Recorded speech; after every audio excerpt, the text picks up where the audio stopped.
Physical properties of aldehydes and ketone.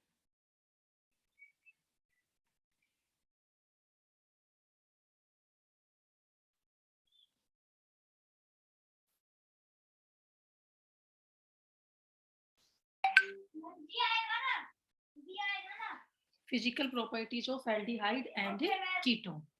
ठीक है, तो सबसे पहले हम इसमें करेंगे फिजिकल स्टेट।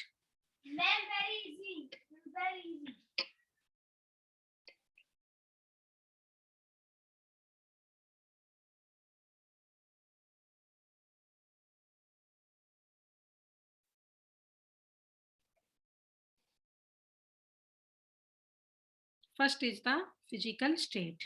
ठीक है, तो फिजिकल स्टेट में आएगा जो मिथेनल है बेटा, methanal. It is a pungent smelling gas.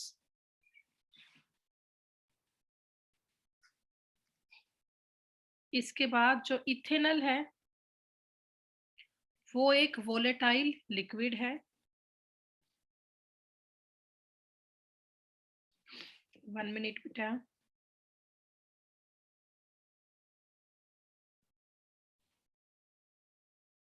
तो ethanal is a volatile liquid. बाकी जो अदर एल्डिहाइड कीटोन्स है they are colourless liquid. Other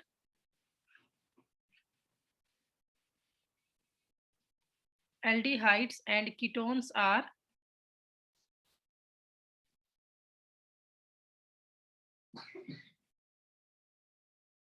colorless liquid while higher ones are solid। वो सभी में ऐसा ही होता है, जितना मोलिकुलर मास बढ़ेगा धीरे धीरे स्टेट लिक्विड से सॉलिड होती जाएगी। Higher ones are solid. इसके बाद सेकंड है बेटा सोल्युबिलिटी।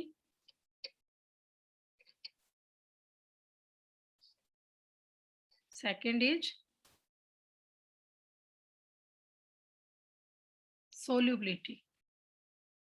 अगर मैं सोल्युबिलिटी की बात करती हूं तो up to 4 carbon atom, up to 4 carbon atoms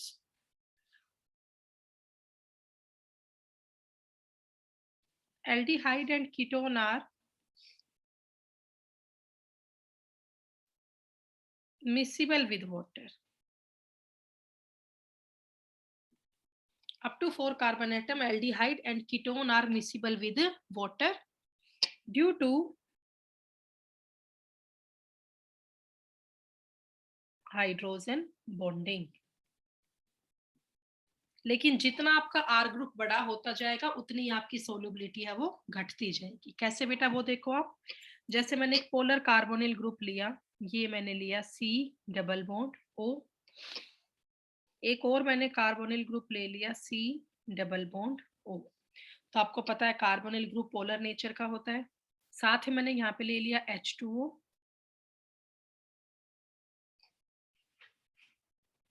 तो यहाँ पर क्या होगा बेटा देखिए, पोलर ग्रुप होता है कार्बोनिल, सी पे स्लाइड पॉजिटिव ओ पे स्लाइड नेगेटिव, सी पे स्लाइड पॉजिटिव ओ पे स्लाइड नेगेटिव। सेम H2O भी पोलर नेचर का होता है, H plus O minus H plus. तो होगा क्या यहाँ पे, इसका तो ये H और इसका ये O आपस में क्या करेंगे, हाइड्रोजन बॉन्डिंग। H और O आपस में क्या करेंगे, हाइड्रोजन बॉन्डिंग। सेम यहाँ पे होगा, इसका ये O और इसका ये H क्या करेंगे, हाइड्रोजन बॉन्डिंग। तो यहाँ बेटा हाइड्रोजन बॉन्डिंग होगी। ठीक है, और हाइड्रोजन बॉन्डिंग की वजह से ही एल्डिहाइड और कीटोन आपका वाटर में सोल्यूबल होगा। फिर धीरे धीरे नंबर ऑफ कार्बन बढ़ेंगे as the number of carbon atom increase, as the number of carbon atom increase, hydrophobic part also increase।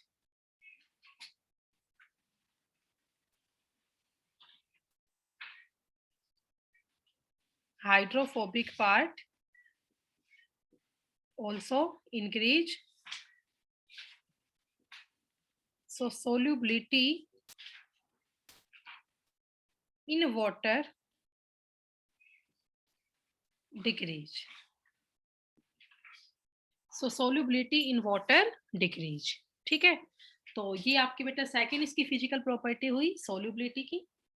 अब इसके बाद थर्ड देखो,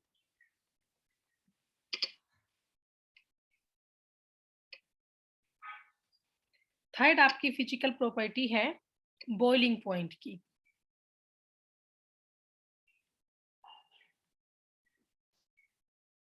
third is the boiling point. तो अगर हम बॉइलिंग पॉइंट की बात करेंगे तो इनका बॉइलिंग पॉइंट हाई होता है then non polar compounds. Higher boiling point as compared to other non-polar compounds.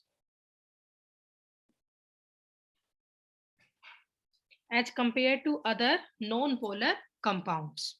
ठीक है, और अगर हम बात करें एल्डिहाइड और कीटोन की तो इनमें डाइपोल डाइपोल इंटरेक्शन होती है, लेकिन इनका जो आपका बॉइलिंग पॉइंट है वो अल्कोहल से कम होता है, वो अल्कोहल से कम होता है। देखो बेटा जो आपका ये है carbonyl compound C double bond O, फिर से हमने कार्बोनिल कंपाउंड लिया C double bond O, C double bond O। Carbonyl compound polar nature का होता है C plus O minus, C plus O minus, C plus O minus. तो होता क्या है, इसका ये O और इसका ये C आपस में क्या करते हैं, डाइपोल डाइपोल इंटरेक्शन। इसका O और इसका C, तो ये क्या कहलाएगी, डाइपोल डाइपोल इंटरेक्शन कहलाएगी। Dipole dipole interaction. ओके, तो अब मान लो मैं कुछ एक कंपाउंड यहाँ पे लूं जिनका सिमिलर सा मॉलिक्यूलर मास हो, लेकिन उसके बाद भी उनके बॉइलिंग पॉइंट में काफी डिफरेंस मिलेगा। अगर मैं बात करती हूँ एल्डिहाइड और कीटोन में, तो कीटोन का हाई बॉइलिंग पॉइंट होता है एल्डिहाइड से। जो बॉइलिंग पॉइंट है वो कीटोन का ज्यादा होता है as compare to aldehyde in isomeric species. अगर आपका स्पीसीज है वो आइसोमेरिक है, मतलब आइसोमर बना रहा है, दोनों आइसोमेरिक फॉर्म में है, तो उस फॉर्म में आपका कीटोन का बॉइलिंग पॉइंट ज्यादा होता है एज कंपेयर टू एल्डिहाइड। अब मान लो मैं एग्जांपल लेती हूँ, एक्सपोज दैट मैंने लिया ब्यूटेन C4H10, ये आपका हो गया ब्यूटेन। ऐसे में ले लूं मिथोक्सी इथेन C2H5OCH3, इसका नाम क्या हो गया, मिथोक्सी इथेन। ऐसे हम यहाँ पे ले ले प्रोपेनोल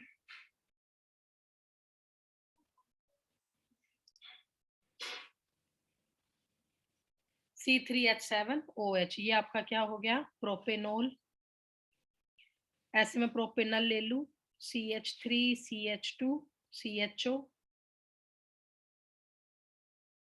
ये हो गया प्रोपेनल। और लास्ट हमने प्रोपेनोन ले लिया CH3COCH3, ये हो गया प्रोपेनोन। तो ये सबके सब आइसोमेरिक है, सबका देखो मॉलिक्यूलर मास सेम सेम है। अगर मैं इन सबका मॉलिक्यूलर मास बताऊं तो C4H10 का कितना होगा, 60, मिथोक्सी इथेन का भी 60 होगा, प्रोपेनोल का भी 60 होगा, प्रोपेनल का 58 होगा, प्रोपेनोन का भी 58 होगा। सबका ना सेम सेम सा ही है मॉलिक्यूलर मास। तो लेकिन अगर मैं इनका बॉइलिंग पॉइंट कंपेयर करती हूँ तो इसका बॉइलिंग पॉइंट होगा 273 केल्विन, इसका होगा 281, अल्कोहल का सबसे ज्यादा होगा 370, एल्डिहाइड का थोड़ा कम होगा, कीटोन का उससे थोड़ा सा ज्यादा होगा। तो इन सभी में सबसे हाई किसका हुआ बॉइलिंग पॉइंट? अल्कोहल का हुआ। रीजन क्या दोगे? क्योंकि अल्कोहल में क्या होती है? हाइड्रोजन बॉन्डिंग होती है। अल्कोहल में क्या होती है? हाइड्रोजन बॉन्डिंग, इसीलिए अल्कोहल का हाई बॉइलिंग पॉइंट होगा। अल्कोहल से कम फिर आपका होगा कीटोन का, कीटोन से कम एल्डिहाइड का, एल्डिहाइड से कम ईथर का, और सबसे कम एल्केन का। तो ये आपका ऑर्डर हुआ बॉइलिंग पॉइंट का। ठीक है, तो आपको ध्यान रखना है आइसोमेरिक स्पीसीज में कीटोन का बॉइलिंग पॉइंट ज्यादा होता है अल्कोहल से, सॉरी एल्डिहाइड से। और अगर कभी अल्कोहल भी हो, एल्डिहाइड भी, कीटोन भी हो, तो अल्कोहल में कहीं ना कहीं ज्यादा एक्सटेंट में एच बॉन्डिंग होती है, तो अल्कोहल का बॉइलिंग पॉइंट ज्यादा होता है as compare to aldehyde and ketones. Okay, तो ये आप कर लेना बेटा। ये आपकी हुई फिजिकल प्रॉपर्टीज, ये हमने की फिजिकल प्रॉपर्टीज। और इसके बाद अब हम शुरू करेंगे chemical properties of aldehyde and ketone. Okay, now next topic is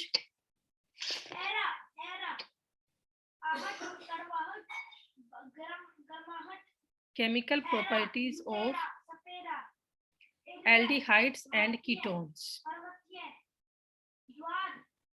physical properties हमने कंप्लीट करी,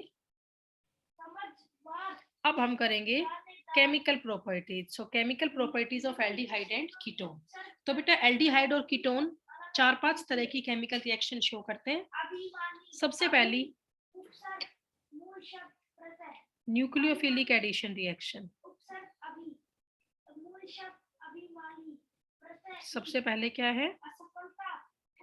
न्यूक्लियोफिलिक एडिशन रिएक्शन। दूसरा है nucleophilic addition reaction, nucleophilic addition reaction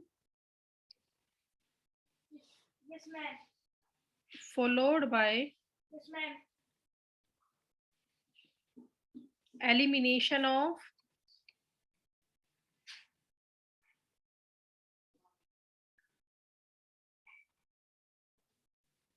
water molecules।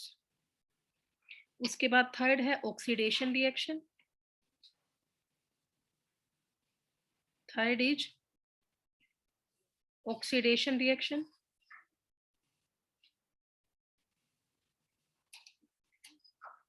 Fourth is reduction reaction, और फिफ्थ है मिसलेनियस।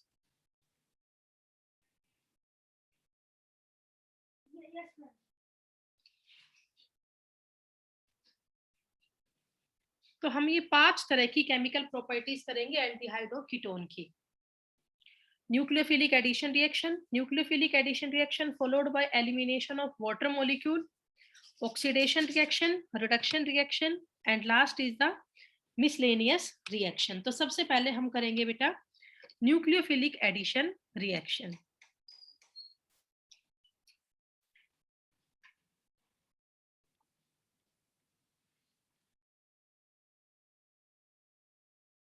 न्यूक्लियोफिलिक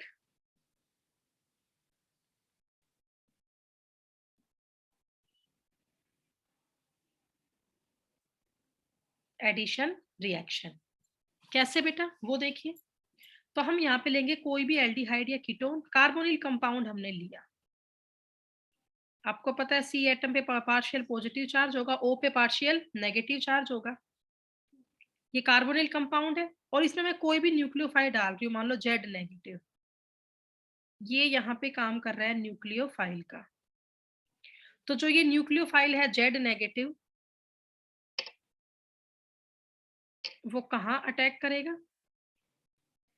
सीओ वाले carbon के ऊपर। तो उससे बेटा ये स्लो स्टेप होगी और बीच में इंटरमीडिएट की फॉर्मेशन बनेगी। कैसे? देखो सी के पास कौन आके जुड़ गया? जेड। डबल बॉन्ड कैसा हो गया? सिंगल। और ओ के पास चार्ज कैसा आ गया? नेगेटिव। ये बन गया इंटरमीडिएट। ये क्या बन गया? Intermediate.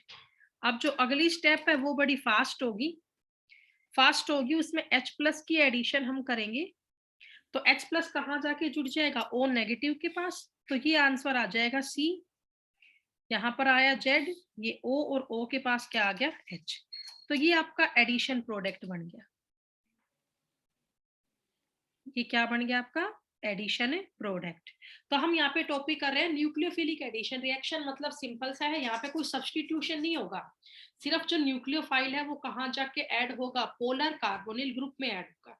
Addition of nucleophile takes place in polar carbonyl group. So carbonyl group में कार्बन एटम पे पॉजिटिव चार्ज है, ओ पे नेगेटिव चार्ज, इसके पास कौन जाके जुड़ जाएगा, न्यूक्लियोफाइल जेड नेगेटिव जाके जुड़ जाएगा कार्बन एटम के पास। तो कार्बन एटम के पास ये जेड आ गया, डबल बॉन्ड सिंगल हो गया और ओ के पास नेगेटिव चार्ज आ गया। अब अगली स्टेप फास्ट होगी, फास्ट स्टेप में क्या होगा, H प्लस का एडिशन होगा, तो O नेगेटिव के पास जाके कौन जुड़ जाएगा, H पॉजिटिव, तो ये OH यहाँ पे जुड़ जाएगा, ये एडिशन प्रोडक्ट आपका बना। ठीक है, so acid catalysed nucleophilic addition reaction हुई एक तरह से ये, क्योंकि यहाँ पर बेटा एसिड की प्रेजेंस में हम किसकी एडिशन करवा रहे हैं, न्यूक्लियोफाइल की। अब आगे देखिए इसके बाद, अब अगर हम रिएक्टिविटी कंपेयर करें यहाँ पे, relative reactivity of aldehyde and ketone, relative reactivity of aldehydes and ketones during the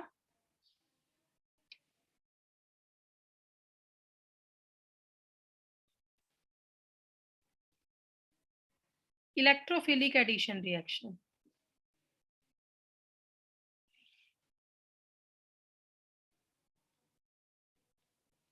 During the electrophilic addition reaction. ठीक है बेटा, जो कीटोन्स है ना वो लेस रिएक्टिव होते हैं एल्डिहाइड से। Ketones are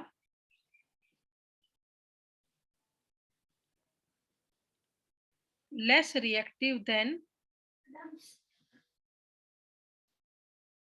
aldehydes during the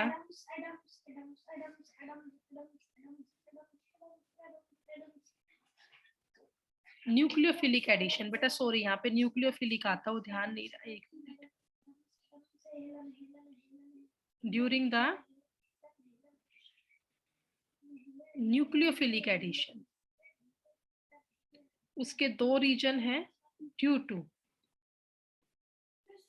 first reason है बेटा इंडक्टिव इफेक्ट,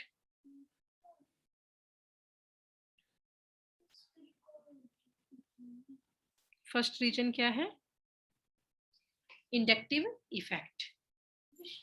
ठीक है बेटा, इसमें क्या है देखिए, जो ये एल्डिहाइड है, एल्डिहाइड में एक ही आर ग्रुप होता है, it is aldehyde, R group जो है एल्काइल ग्रुप होता है,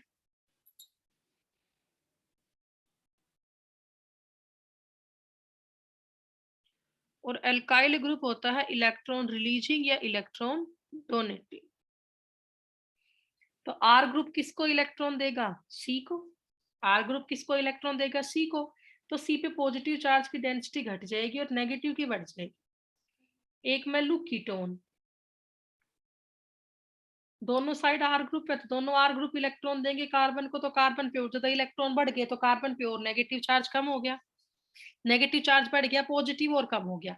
सी पे पॉजिटिव रहना चाहिए और ओ पे नेगेटिव रहना चाहिए, लेकिन आप यहाँ देखो कि कीटोन ज्यादा इंडक्टिव इफेक्ट हो रहा है,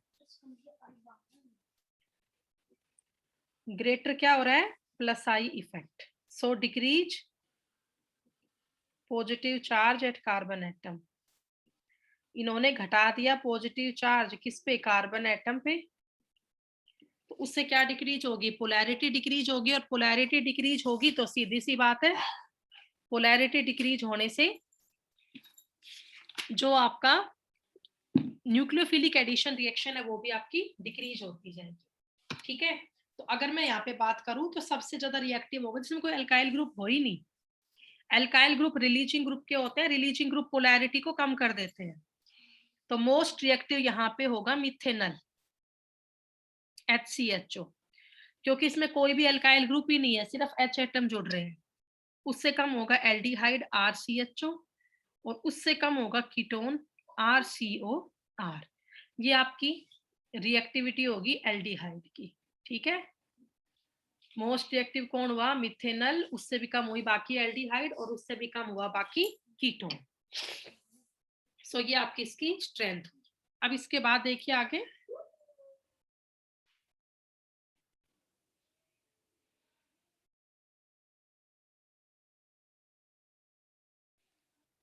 सेकंड इसके बेटा जो रीजन है वो है स्टीरिक हिंड्रेंस का। सेकंड रीजन किसका है? स्टीरिक हिंड्रेंस का। तो वो देखो बेटा वो क्या रीजन है?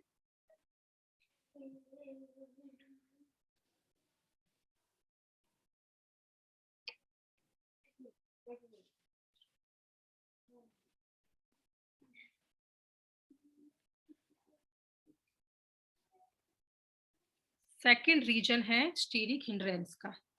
तो अगर हम स्टीरिक हिंड्रेंस की बात करेंगे तो उसके हिसाब से भी एल्डिहाइड मोर रिएक्टिव है और जो कीटोन है वो लेस रिएक्टिव है।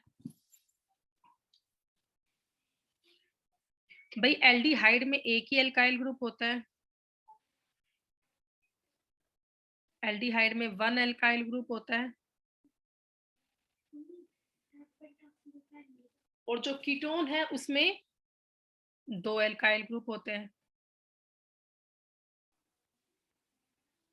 एल्डिहाइड में एक एल्काइल ग्रुप होता है और कीटोन में दो एल्काइल ग्रुप होते हैं। तो एल्काइल ग्रुप कम है तो स्टीरिक हिंड्रेंस भी कम है। लेस स्टीरिक हिंड्रेंस और दो एल्काइल ग्रुप है तो यहाँ पे ज्यादा स्टीरिक हिंड्रेंस है, there is more steric hindrance. और जो बेटा स्टीरिक हिंड्रेंस है ना वो रिएक्टिविटी के इनवर्स में होती है।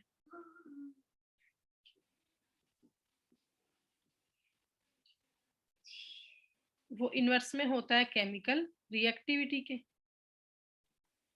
तो जिसकी स्टीरिक हिंड्रेंस ज्यादा है उसकी केमिकल रिएक्टिविटी कम है। तो ज्यादा स्टीरिक हिंड्रेंस किसकी होती है? कीटोन की होती है। तो कीटोन की स्टीरिक हिंड्रेंस ज्यादा होगी एज कंपेयर टू एल्डिहाइड। तो जिसकी स्टीरिक हिंड्रेंस ज्यादा उसकी केमिकल रिएक्टिविटी कम। Okay, atoms atoms atoms atoms. और अगर हम जैसे कुछ एग्जांपल में लूं, जैसे मान लो मैंने लिया HCHO, मिथेनल, फिर मैंने लिया इथेनल, फिर मैंने लिया प्रोपेनल, फिर मैंने लिया प्रोपेनोन। अगर मैं इन सबकी केमिकल रिएक्टिविटी बताऊं तो मोस्ट रिएक्टिव कौन होगा? मिथेनल, उससे कम इथेनल, उससे कम प्रोपेनल और सबसे कम प्रोपेनोन। ये दोनों आइसोमेरिक स्पीसीज तो है लेकिन एल्डिहाइड और कीटोन में एल्डिहाइड इज मोर रिएक्टिव। तो इस तरफ लगातार क्या बढ़ती जा रही है? Steric hindrance. तो अगर स्टीरिक हिंड्रेंस बढ़ती हुई जाएगी, if the steric hindrance increase,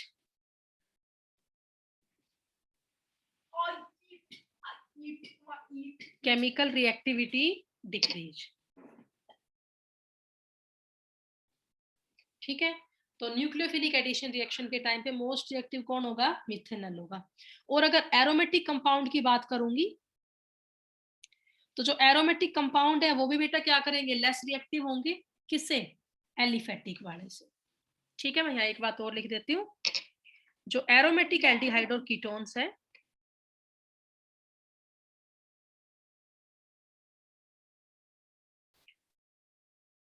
aromatic carbonyl compound है, वो लेस रिएक्टिव होते हैं एलिफेटिक कार्बोनिल कंपाउंड से।